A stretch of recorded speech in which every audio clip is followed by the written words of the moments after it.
breaking down the latest on Byron Buxton and his future with the Twins. And also, José Berríos gets a 7-year extension with the Toronto Blue Jays. All coming up on today's episode of Locked On Twins.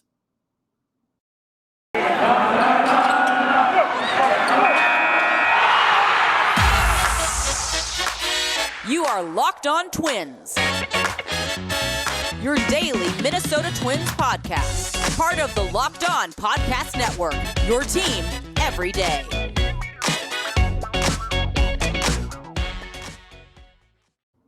And welcome to the Locked On Minnesota Twins podcast. Today is Tuesday, November 16th, and I'm your gracious host, Nash Walker. Thanks for making Locked On Twins your first listen every day. We are free and available on all podcast platforms. Again, this is Nash Walker, writer at Twins Daily, lifelong Twins fan, bringing you 5 days a week coverage on the Minnesota Twins. Right off the top, news breaking this morning, José Berríos signs a 7-year, $131 million contract extension with the Toronto Blue Jays. And I would have hoped to see José Berríos signs extension and then stop there and then think it was with the Twins before he was traded in July. But he signs a big deal with Toronto. And I'll tell you my instant reaction. I've thought about it a little bit more today, and we'll break down this contract as well.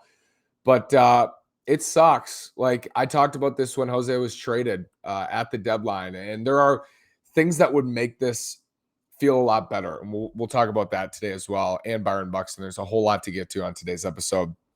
But this sucks.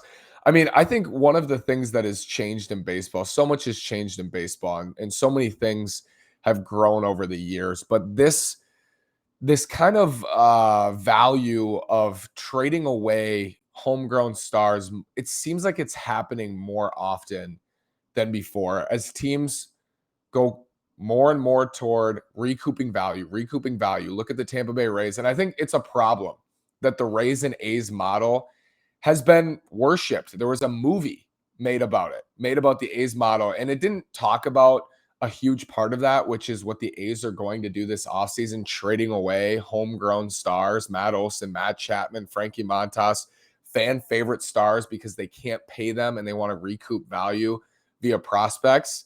And the reason that teams do that is because prospects, young players under team control for 6 seasons are so much cheaper than what you'll pay for your stars in free agency, of course, or even a Chris Bassett, who's not a star, but is a very solid pitcher in free agency.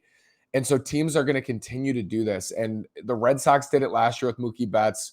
Betts wanting to get to free agency. That was the report. He signs an extension with the Dodgers anyway. So the same thing was said about José Berríos. That's my instant reaction to this. The whole thing with Berríos, the whole reason that I thought he couldn't get extended by the Twins was not because I didn't think Jim Pohlad would pay José Berríos, because what I'm going to continue to come back to when that's the argument, and I could see it. I'm not saying Jim Pohlad and the Twins are spending billions every year and not spending enough every year. I could totally see that side. Was because Berríos seems set on getting to free agency. As the person he is, the player he has, worked so hard to get where he is. He's so durable. He wanted teams to court him in free agency. My buddy Cody Perko writes at Twins Daily, used that word today, I believe, on Twitter. I agree. I thought that too. I thought Jose wanted to get to free agency, wanted to see all the offers on the table from a bunch of different teams before he decided. But that doesn't seem to be the case. And maybe it's true that he didn't want to be in Minnesota. Maybe that's true. Find it hard to believe, because everything we'd heard, and this is the case with Buxton too, you can be misguided when guys say they want to stay somewhere. That doesn't always mean it's true, and they'll say that.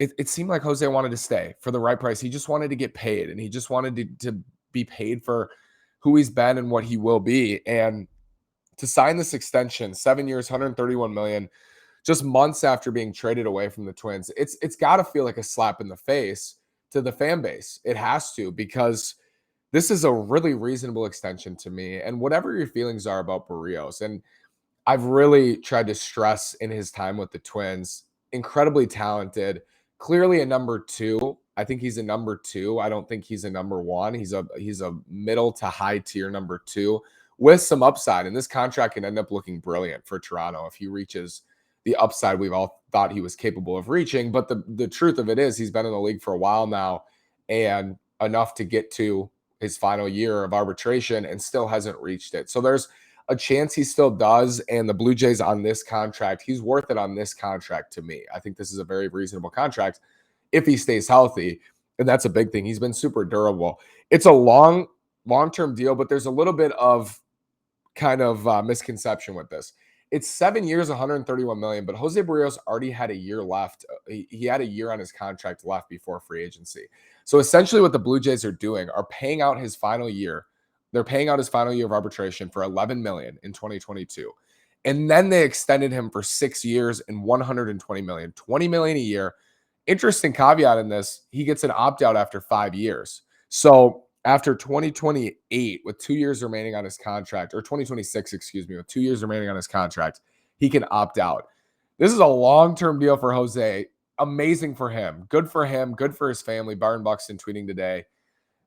There's just so much going on today with those two on Twins Twitter. But Buxton tweeting, congrats to Jose and his family. Congrats to Jose and his family. He's earned it. This is what he deserves. And it sucks that the Twins weren't the ones to give him this. But it seems like this regime and this front office is so dead set on their values and their principles that they're just not going to go to that length with Berríos. And I argued in the summer that they should extend Berríos. I'm always going to argue on the side of retaining your own stars. I think there's a value, even if you don't believe Berríos is worth 6 years and 120 million on an extension, and it's 7 years guaranteed, unless he opts out after 5. Even if you don't think he's like quite worth it, if you think it's marginal, which I could see it being marginal, I think there's a bump because he's a homegrown star and he's the best starting pitcher you've developed since Johan Santana. So to me, that puts it over the top. And it's disappointing. And now it puts even more pressure on the Byron Buxton situation. And I want to talk about Buck after the break. But we'll talk about Berríos first. So much to get to today. Thank you for listening. Thank you for making Locked On Twins your first listen. I want to tell you about BetOnline. They're back and better than ever. A new web interface for the start of the basketball season and more props, odds, and lines than ever before. BetOnline remains your number one spot for all the basketball and football action this season. Head to their new updated website or mobile website to sign up today and receive your 50% welcome bonus on your first deposit. Just use the promo code Locked On. That's Locked On to receive your bonus, LOCKEDON. From basketball, football, NHL, boxing, and UFC, right to your favorite Vegas casino games. Don't wait to take advantage of all the amazing offers available for the 2021 season. BetOnline is the fastest and easiest way to bet on all your favorite sports. BetOnline is where the game starts. Thank you again for making Locked On Twins your first listen every day. We are free and available on all podcast platforms. So, Jose Berríos, here's how this could be saved, because I think losing him in this way is painful. And I think there's rightly some criticism here for losing Berríos the way that they did. Here's how it can be saved. You go sign Marcus Stroman for a similar deal, or even 5 years, 120 million. Stroman a little bit older, but very similar to me in terms of production. You look at their production together, extremely similar, do it in a little bit of a different way. John Bonus in our Twins Daily Offseason Handbook. Go check that out. By the way, look up Twins Daily Offseason Handbook. It's amazing. You can get it for free if you want. It's name your price. You can get it. It's, I think, 65 or 70 pages full of information, everything you need to know about the offseason, beautifully illustrated by Nick Nelson and John and Seth and all those guys. But John saying in the handbook that Stroman and Berríos are very similar. I agree on a lot of levels. I think if you go out and sign Marcus Stroman or Robbie Ray or Kevin Gausman or whoever for 5 years, let's say 120, 130 million bucks, then you got Stroman, you got Austin Martin, and you got Simeon Woods Richardson for the same price or around the same price as Jose Berríos. And maybe there's not an opt-out in that contract for Ray, Stroman, and Gausman. There is something to be said of why wouldn't you just keep Berríos? You know Berríos. Why wouldn't you extend him and then worry about it later? But again, this is the trend of the league. Like, the Twins look at it from a value standpoint and they say, if we can go out and get one of these guys, and I look at it and I'm like, how can you? It's hard to argue and say, hey, if they get Stroman or Ray or Gausman, and that's a huge if. That's the risk you take. You don't get one of those guys when you had an inside track to extend Berríos.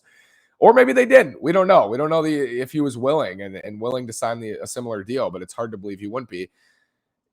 It's hard to argue also that it wouldn't be better to have Stroman, Simeon Woods Richardson, and Austin Martin over Berríos. You get 3 for 1. And I love Jose, and I love the way that he pitched for the Twins and what he brought, and the way that he kind of emulated the organization. He was a fan favorite. He was outstanding. Always enjoyed watching his starts, but from just a pure value standpoint, and that's the way it works, unfortunately, that's always going to be the way that you fall. Like it's going to be you side with getting the 3 over José Berríos. Getting the 3 is in question. And I saw Seth tweeted earlier, he would be annoyed if like the Twins, I don't want to misquote Seth either, but I think he said he would be annoyed if the Twins went out and signed one of those guys for a very similar deal to Berríos. Like, why wouldn't you just sign Berríos? You can see that too. Like, why wouldn't you just re-sign Berríos from a fan morale standpoint? From a fan morale standpoint, reports coming out today from Dan Hayes and Ken Rosenthal, amazing reporting. Always follow Hayes, Rosenthal, the Athletic Group, Gleeman, all those guys are great. Byron Buxton, updates on extension talks, updates on trade rumors. And it was really interesting to read this article. And I highly recommend that you read this article at The Athletic. I think it's well worth your subscription. I think it's just amazing reporting all the time on a lot of different things, especially the Twins. I mean, that group with Gleeman and Dan is great.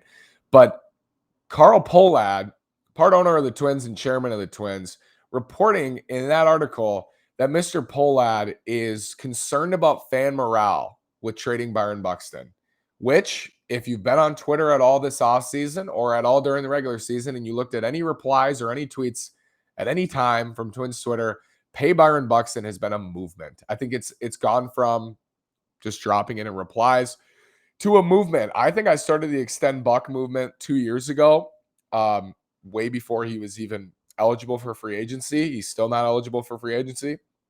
I wanted it to happen a long time ago. It should have happened a long time ago, and it didn't. But it's become a movement, and so you can just see with the naked eye the fan zest for Byron Buxton, and he is a fan favorite. I've talked at length about what he means to the organization, what he means to the fan base. He's one of the inner circles to me of one of the best talents they've ever developed in the history of the team. There's no question. Byron Buxton is among the best talents they've ever developed. And to lose him now would seem like a colossal mistake. And Carl Pohlad making it, or Jim Pohlad, excuse me, in the reporting is concerned about how the fan base will react. And I tweeted this today, and you can follow me on Twitter at NashWalker9, follow the show at Locked On Twins as we assess and we continue to watch this kind of play out here in the early part of the winter, early part of the offseason. I kind of speculated that if Mr. Pohlad is worried about fan morale, seriously, if that's true, which I mean, I believe it is, and he should be, as a part owner of the Twins, he should be worried about that. Why wouldn't he sign off on a deal for 25, 50 million extra to get Byron Buxton if that's a concern for him? And to me, that tells me that the front office is divided on what to do. And our friend Darren Wolfson tweeting back at me and saying, yeah, he'd be shocked if the front office was in agreement. And I would be too. I agree with him. I think and it's not that simple to break it down in that way. But to me, it seems like the weariness is coming from this front office, and the weariness of going to 7 years on José Berríos came from the front office, and all of these things are coming from the front office to me. And I just think you set yourself up potentially for disaster. Honestly, I think you do. When you work in this way and they have a clear way of doing things, they have a process. And part of me really admires the process because they had a terrible offseason last year.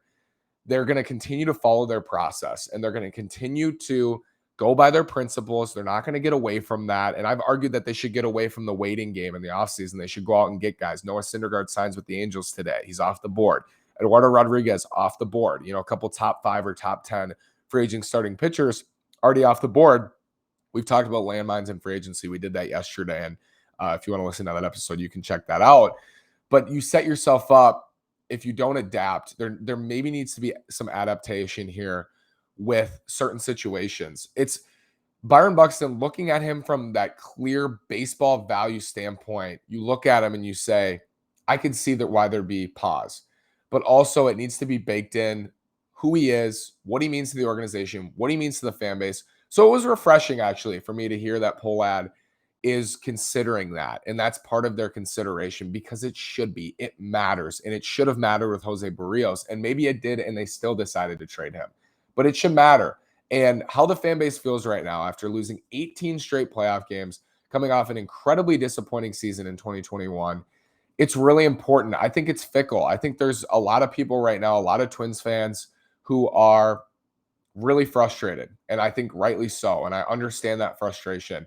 And I think a lot of Twins fans just want to see them after building Target Field, after saying that, these extensions would happen or insinuating that they would happen, after Joe Mauer, after signing a 34-year-old third baseman, Josh Donaldson, to a $92 million deal, a deal that I loved and I thought was great, to just re-sign one of your stars. Just take a chance. Just give them the money and just be the team to take that chance on him. Be the team to take that chance on Byron Buxton. I think it's incredibly frustrating. And I think the writing's on the wall here. I think Byron Buxton's going to be traded. I was wrong about Berríos. I thought they would keep him or extend him in the summer. They didn't. It doesn't sound like they even got close to doing that. I think Byron Buxton's going to be moved because I don't think this front office is sold, and I don't think they can convince themselves to pony up. And there's a chance too that they are ponying up, that they are, giving Byron what he's looking for, but he just doesn't want the Twins back. And how could you blame him either? How could you blame him looking at this pitching staff, looking at the rotation, looking at Berríos leaving and signing that big time extension? I wouldn't blame Byron either. He's from Georgia. Like, maybe he wants to go back south, or maybe he wants to go out east or west, and he doesn't want to be part of this little retooling that the Twins are going through. Can't blame him for that either. So there's a lot of factors here. It's always been super complicated. I think this is one of the most complicated extension talks in a long time. I mean, to assess Byron Buxton's value, just period, is extremely difficult. It's really difficult to assess how much he's worth on a contract extension. Then once you decide that, you have to ask yourself as a front office, and if you're Byron Buxton, you have to ask yourself and his agent, do we want to sell out? If you're Buck, do we want to sell out because we know we can get 250, 300 million in free agency if I stay healthy for 130, 50 games next year? Do we want to sell out? And then if you're the Twins, you say, do we want to commit this type of money to a player we don't know if he'll ever be healthy? His injury history is so riddled. Do we want to do that? I just think at this point, it's so important to assess where you're at as an organization. If the Twins were coming off a year where they went to the American League Championship Series and they've had multiple good years in a row where they've made the playoffs and they've, won in the playoffs and they've had success and they've had a process that's worked, and this was the process and this has worked, and then they decided, okay, we think the best thing for the organization is to trade Byron Buxton, it'd be so much easier for me to swallow. But that isn't the case. That's not the case. And I think they're at a point right now in this contention cycle, in where they are with fans, and where they are with the postseason losing streak, and where they are in the American League Central with the White Sox, and Detroit getting better, and Kansas City getting better, and Cleveland always there. I think this is something you have to do right now. I think it's something you have to figure out. And I could look back if it does happen and say, wow, like I can't believe I advocated for that. But I just don't know if you can lose José Berríos and Byron Buxton in a matter of months. Your two best homegrown stars of the last, 6, 8, 10 years. I just don't know how you can do that. I don't know how you can get away with that from a fan perspective. And I'm glad Mr. Polad's thinking of it that way, because he should, and they should all think of it that way. It's an interesting situation. We'll follow it closely. Again, my prediction is that Buck will be traded, and I think the fallout from it is going to be well earned. I think it'll be well earned. I think fans will have a right to be frustrated, and I totally will understand that frustration. That's just the way that it seems like it's trending, because it doesn't seem like anything's getting close to done, and impatience is bubbling. Thank you so much for listening. Let me know what you think about José Berríos signing the 7-year, $131 million extension with the Blue Jays. And also, please let me know what you think about Byron Buxton extension talks, what the Twins should do, trade him, keep him for 2022, which I think is an interesting option, and then look at the deadline if you're still out of contention at that point. Or extend, trade, keep. What do you think they should do? Follow me on Twitter at NashWalker9. Follow the show at Locked On Twins. Thank you again for making Locked On Twins your first listen every day. Now make Locked On Bets your second listen. It's your daily one-stop shop for all your gambling needs. Locked On Bets, hosted by your boy Q, with expert analysis and insight from Lee Sterling. Thank you again. Go Twins.